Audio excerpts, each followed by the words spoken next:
Hola a todos. Las culturas indígenas asentadas en Colombia durante el siglo XV eran los únicos habitantes, pero el encuentro con hombres barbados, vestidos de armadura y montados a caballo cambió el destino. ¿Quiénes eran? ¿Por qué llegaron? ¿Qué vinieron? Aquí mismo lo sabrán. Bienvenidos a Memoria Colombia.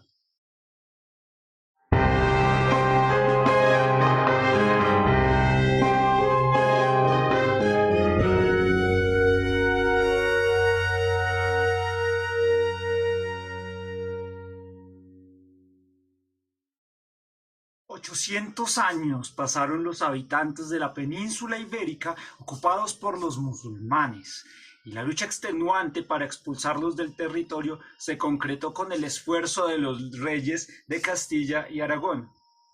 En medio de esa lucha, Cristóbal Colón estaba buscando la manera de convencer a algún rey de explorar un territorio lejano. En Portugal no le pusieron atención, pero la reina Isabel sí le puso atención. Y el contexto de España en sí justificaba una idea tan arriesgada. Primero, porque la economía española era poco tecnificada en comparación con Italia, bueno, las ciudades-estado italianas e Inglaterra. Segundo, porque el monopolio veneciano en Italia era muy fuerte para comerciar con el mar Mediterráneo y Asia, o sea, era una vía cerrada y no había por dónde más. Y tercera, que era también muy fuerte y justificó también la inmigración de muchos españoles, era la pésima calidad de vida dentro del mismo país. Era un estado burócrata, el 25% de la población pertenecía a la Iglesia Católica, en parte por creencias arraigadas, pero también porque eso garantizaba una supervivencia. Otra buena parte de la población estuvo peleando en la guerra y eran soldados, era otra forma al menos de mantener una ración diaria y sobrevivir. Pero también había mucho pillaje, mucho ladrón, todos buscaban la manera de sobrevivir y había muy pocas maneras de distraerse en una sociedad así. Otro contexto muy fuerte para la situación es que en el momento que triunfan los reyes de Castilla y Aragón para expulsar a los musulmanes, los judíos también fueron forzados o a convertirse al cristianismo o a largarse. El objetivo de los reyes católicos fue crear un estado fuerte, unitario y cristiano que fuera protagonista en Europa, aunque realmente la sociedad en España no fuera tan homogenizada como ellos esperaban. Entonces Colón la tenía muy clara de que había que navegar por el occidente para poder llegar a un nuevo puerto para comerciar. Eso sí, sabíamos todos desde el siglo III antes de Cristo que la Tierra es redonda, eso no era novedoso para el momento. Colón en su tercer viaje divisó las costas de la Guajira, pero fue realmente Alonso de Ojeda el que descubrió nuestro territorio y fue el primer español en pisar tierra firme. Fundó además San Sebastián del Darién, que realmente no duró nada. Duró lo mismo que Valentino el Argentino y estos otros dos programas. Cada conquistador que llegó a América era una empresa privada, y el contrato que definía los términos y condiciones entre el empresario, o sea, el conquistador, y la corona, se le llamó la capitulación. Las características que definieron las capitulaciones de ahí en adelante comenzaron con el dominio de las Islas Canarias por Fernández de Lugo. Llegaron entonces al continente y especialmente a la actual Colombia soldados veteranos, escribanos, estudiantes, pícaros, algunos sacerdotes, funcionarios de la corona y también algunas mujeres. Pero dentro de lo que se habla de la conquista, existieron excepciones a la regla. Una de esas fue Vasco Núñez de Balboa, quien fundó el primer pueblo que todavía existe y además el más antiguo del continente, Santa María la Antigua del Darién, que llegó a ser un buen poblado con 600 habitantes y lograron convivir en relativa paz, armonía y tranquilidad entre españoles indígenas, y los indígenas no eran forzados para nada. Tenían una buena relación, tanto así que ellos mismos guiaron al mismo Vasco Núñez de Balboa hacia un mar que había más allá, y ese mar resultó ser el Océano Pacífico. Infortunadamente, hay gente que considera que no es posible vivir como hermanos todos juntos. Rueda, rueda de San Miguel, San Miguel. ¡Ay, qué horror! Como Íñigo Vasco Núñez no era de una persona divinamente y de la gente de bien, pues le encontraron la zancadilla y lo culparon de cosas que realmente no eran ciertas y terminó ejecutado, degollado. Una de las primeras maneras como los españoles decidieron organizar todo lo conquistado fue por medio de gobernaciones. La primera fue Santa Marta, fundada por Rodrigo de Bastidas. Estaba diseñada para ser un puerto, pero fue rápidamente eclipsada por Cartagena de Indias, fundada por Pedro de Heredia, que luego tomó muchísima importancia en el comercio de importación y exportación de bienes. Conquistadores hubo varios, pero los principales fueron Nicolás de Federman, un alemán de la Casa de los Wetzlar, que eran unos banqueros que financiaron una parte de todo el proyecto expansionista español porque, dada la situación de guerra que les comenté, los reyes católicos no tenían todos los recursos para poder financiarse, así que mandaron a su representante Nicolás de Federman. Está Gonzalo Jiménez de Quesada, que era un abogado que en un principio llegaba para ser un funcionario de la gobernación de Santa Marta, pero desde Santa Marta fue bajando, logró la manera con unos expedicionarios portugueses de buscar la manera y la lograron de navegar por el río Magdalena. Eso fue fundamental, no solo para ese momento, sino para todo el comercio y desarrollo de nuestro país más adelante. Y se hizo amigo de los indígenas ejecutando a uno de sus compañeros españoles acusado de robo. Así se ganó la confianza de los indígenas, pero finalmente venció al cacique Tisque Susa, que finalmente falleció. Sajipa, su sucesor, le daba cosa y prefirió como mantener una paz con los españoles y le pidió ayuda para pelear contra los panches, que era una tribu rival. Le ganaron a los panches, pero los españoles, bueno, Jiménez de Quesada prefería llevar como suave a Sajipa para que le dijera dónde estaba el tesoro del Dorado.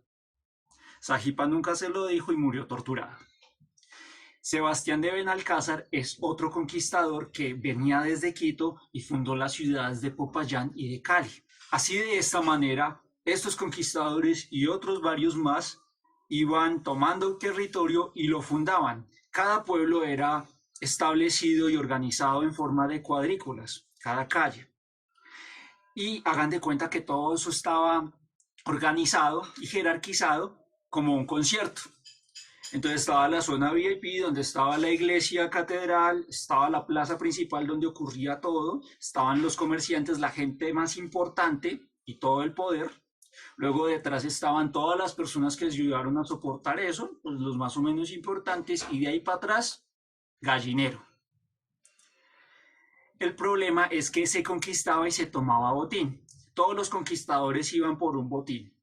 Y ese botín se repartía entre los conquistadores, los ayudantes, originando así el CBY, el cómo voy yo. Pero no tenían en cuenta al fundar los territorios lo establecido por la corona, es decir, que estuviera en un buen lugar climático, que tuviera unas buenas condiciones de vida, que hubiera una buena forma de aprovisionarse y alimentarse. Desde ahí viene la frase, se obedece pero no se cumple. Los conquistadores, antes de someter a los indígenas, les leían un tratado larguísimo llamado el requerimiento, que era realmente la manera de decirles o se convierten al cristianismo o asumen las consecuencias. Pero realmente, teniendo en cuenta la barrera idiomática que existía entre los indígenas y los españoles, era imposible que los indígenas comprendieran lo que les estaban diciendo. Era lo mismo que les dijeran la frase del requerimiento de si no lo hicieres os haré la guerra por todas partes y tomaré vuestras personas y vuestras mujeres e hijos y los haré esclavos, y como tales los venderé. A que les digan exceso de alcohol es perjudicial para la salud. Ley 30 de 1986. Prohíbese el expendio de bebidas embriagantes a menores de edad y mujeres embarazadas. Ley 124 de 1994. Pero a pesar de todo eso y de la resistencia que pusieron los indígenas, nada fue suficiente. Incluso los taironas resistieron por casi un siglo desde sus ciudades fortificadas y también Aplicaron estrategias de tierra arrasada para que los españoles no tuvieran de qué comer y se aburrieran, cosa que jamás ocurrió. Hubo diferentes factores que diezmaron la población indígena a tener en cuenta. El factor tecnológico, enfrentarse con flechas contra armas de fuego y hombres armados con caballos. Y también las enfermedades. Ellos no conocían ni la viruela ni el sarampión y probablemente hubo enfermedades que se propagaron por el contacto con los cerdos, que eran animales nuevos que también desconocían. Así de esta manera los españoles, que también tuvieron que adaptarse a un nuevo territorio con fuertes temperaturas y sin estaciones, llegaron al interior y Gonzalo Jiménez de Quesada fundó lo que ahora conocemos como Bogotá y la bautizó Santa Fe. Y él, como persona originaria de Granada, España, le puso a todo este territorio la Nueva Granada y decidió que Santa Fe fuera su capital. Lo que él no tuvo en cuenta es que se tendría que encontrar con dos conquistadores más, con Federman y con Benalcázar, para decidir quién controlaría todo. Pero la monarquía, en un juicio en Madrid, España, hasta donde tuvieron que ir todos los tres, decidieron poner a alguien neutral, un Fernández de Lugo, que terminó siendo un avaro. De esta manera y con todas estas condiciones, la primera organización establecida por el nuevo orden fue la encomienda.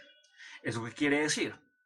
Que a un español le encomendaban o le repartían una cantidad de indígenas para que él los educara en el nombre de Dios, los convirtiera al cristianismo y ellos, en su agradecimiento, los retribuirían con trabajo y mano de obra. Pero todos los vejámenes y todas las condiciones tan terribles en las que fueron sometidos los indígenas llevó a que la reina Isabel tarde o temprano dijera: ¿alguien quiere pensar en los indios? Y ese alguien llegó. Era Fray Bartolomé de las Casas, que denunció todas esas condiciones e inició lo que los prohispánicos, los defensores de la corona y de las tradiciones españolas, llaman la leyenda negra, a lo que ellos llaman también las fake news de la época, propiciadas por Inglaterra y por otras naciones europeas para hacer quedar mal a España delante de todo el mundo. Por otra parte, y con todas esas organizaciones propiciadas por la corona, se terminó generando un organigrama administrativo en el que la cabeza era el rey de España, asesorado por un consejo de Indias, que eran consultores y asesores que elaboraban unas leyes.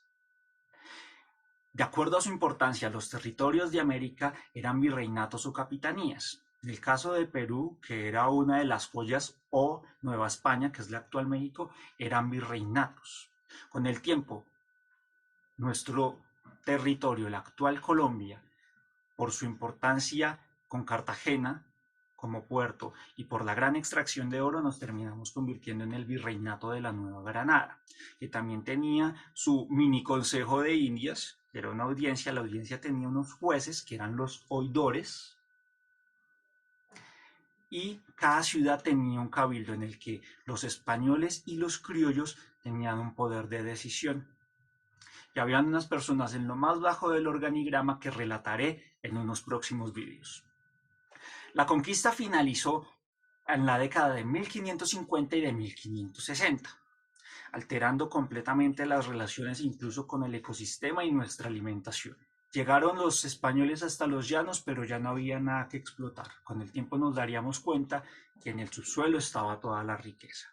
Y ahí llegaron comunidades de sacerdotes como los jesuitas a establecer misiones, que consistieron en formas de convivir con las comunidades indígenas, fundar nuevos pueblos, fomentar nuevas relaciones económicas de cooperación, territorios de Dios en los que se propiciaba el bien común y todo lo pertenecía a la comunidad, y propiedades del hombre, que era todo lo privado.